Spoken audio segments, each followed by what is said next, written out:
Hello there, Servum 17 once again.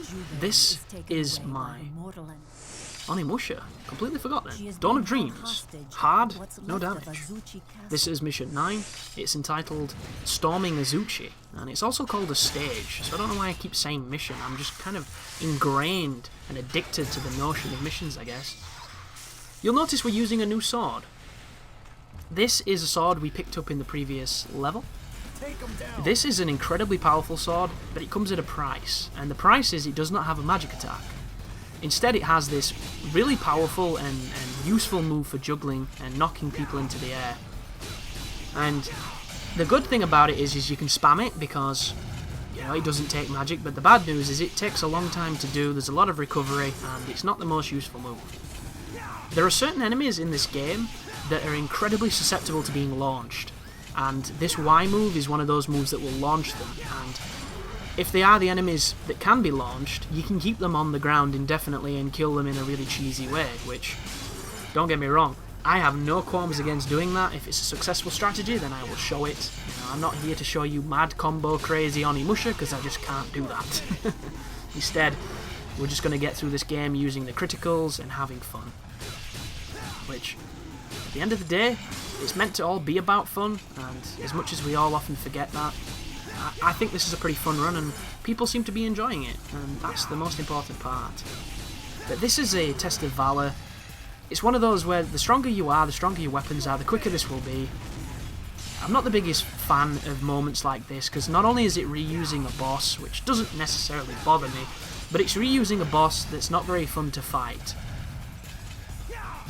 which kind of sucks. But this is a cool level for the most. There's some interesting level design happening, there's some interesting scenarios, and it's one of the smaller ones too, so it makes for a quicker video and less room on my hard drive, because this is recorded in pretty high res. It's also a high frame rate, so they're very big. I have something like, what was it, 400 gig worth of this game, or even more, and my average walkthroughs, including all voice assets, all recorded and rendered assets, all together in folders that go up to about 70 gig. So this is like 400 gig on sheerly raw files before the finished product's even there, which is just an idea of, if you want to get into this making gameplay business, you need to be prepared to have a meaty hard drive and just understand the kind of weight some of these can be if you're going for good quality. And you should be going for good quality, because you need to. You have to offer something very special if your quality isn't good. And I look back on some of my older stuff, and it stands now as a testament of time to show how much I've progressed. But my microphone was pretty shitty. You know, my video quality was fine, but the voice over it is pretty mangled. And the funny thing is, the more you listen to it, the more you get used to it, and you don't really notice it, and it's not a problem. But if you go from, say, this video to one of the old ones, the difference is astounding. And this is not even the last microphone that I will have, you know. There's going to be another microphone, it'll be a better one. It'll be mounted on a crane hand thing. It'll have a shock mount and all that great stuff, and it'll be just in a more ergonomic position to sound better and not capture half of my fans in my PC when I've got a studio and it's all set up in a way that I can trap the sound and I can moderate it. And I've got some really big plans for improving my quality. It's just, I'm limited at the moment in time, so I have to kind of bear with it. And nobody complains about my quality, because we don't really have too many audio files in here. We don't have too many people that are super elitist in how they approach things. They appreciate the content, they enjoy it, and that's awesome. I'm not going to be doing too many fights in this area, because there's enemies on top of hills that spawn stuff, and it takes longer than it needs to, and I don't really need to mess about with that type of stuff. This is kind of a filler area, so I'm just going to run through it.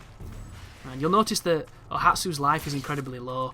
If you watch, you can see the AI's life bar underneath my own, and when I'm not controlling them, every so often they will take damage. It's just how it works. I'm sure there's going to be somebody that's like, oh, you've taken damage, because there always is on this type of thing. And it just shows me that person is ignorant to the playthrough. You know, I explain exactly how things work in generally the first few videos. I reiterate it a few times, and then we don't need to mention it, because, you know, I don't have Alzheimer's, I don't have to bore you all.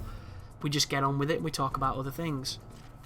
But there's always that person who will love to point out things, and that person exists in every single project. You know, people pointing out things just based on what you say. It's just one of those tenets of YouTube. People love to either prove superiority over, you know, knowledge, or just like to point out what they perceive to be mistakes or something that's lacking. It's an interesting character flaw of almost every human being. And I'm not going to say every, I said almost every, you notice, but somebody will probably pick that up.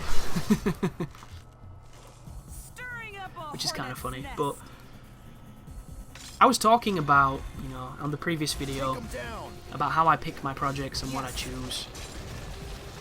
And I do think a lot of what you do on your channel is a direct representation of how you want to be perceived.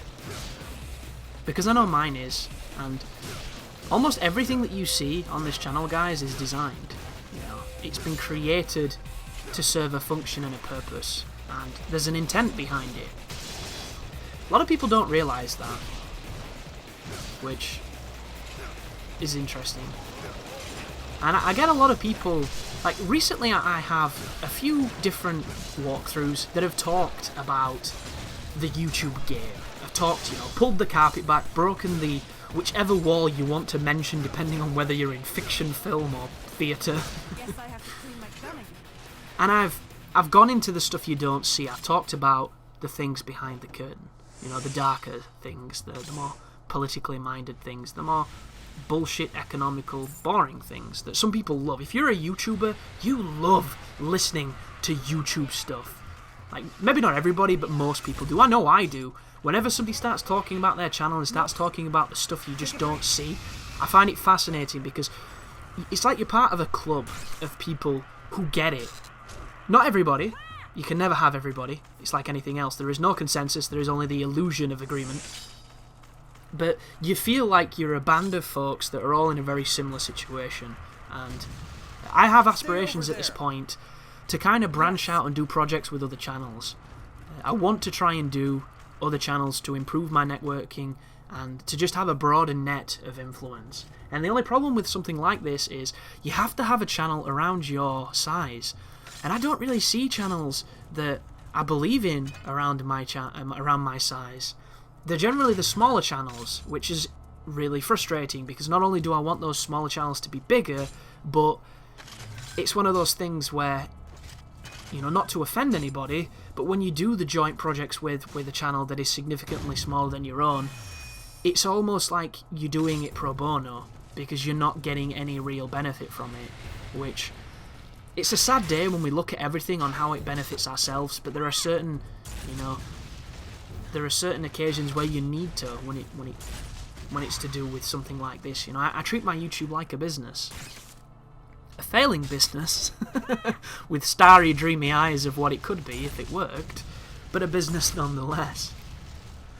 And because I've been mentioning a lot of this kind of stuff, which I do find quite interesting, and it's good to get it off my chest because it's almost cathartic in allowing me to vent, and people seem to enjoy it. On the flip side of this, I get a lot of people who make suggestions on how they would change things and what they would do. And a lot of this is kind-hearted. Some of it is naysayery. You know, it doesn't really bother me whichever way it is. It's just I think some people have an ignorant approach on some of the advice that they give. And I know it comes from a good place, but I don't think they really understand what it's like to do this, because they don't do it. They just see the other side of it. You know, they see the popular channels, and a lot of the suggestions are stuff that I openly oppose and speak out against. Which makes me think that the people that are putting forward those suggestions, which I'm all for feedback, guys, this channel's built on feedback. And although at times it seems like I don't acknowledge some of it, I'm always reading it.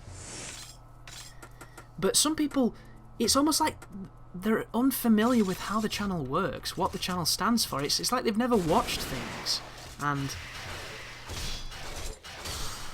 I make a lot of allusions to this in a lot of comments I give to people who leave ignorant or trying to be hateful in their remarks, where a lot of what they say is a perspective that has no idea what this channel is. And instead of taking the time to look into the philosophy behind the action, They don't. They just judge it, and they come back with whatever remarks they want to make. And I always find it profoundly arrogant, and those people probably think I'm arrogant for finding it arrogant. You know, it's just that nature of how things work.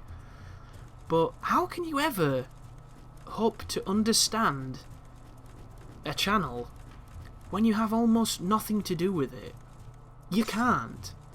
You know, if you're somebody like me who's creating content, who's trying to build an audience and trying to interact with your audience, you're thinking about your channel a lot. Even when you're not working on it, even when you are working on it, you're always thinking about it. You're always thinking, oh, you are if you're taking it seriously, I guess, or if you're an introverted kind of person, or an intellectual in as much as you like to analyze things, you like to speculate and make hypotheses and all that kind of grand stuff.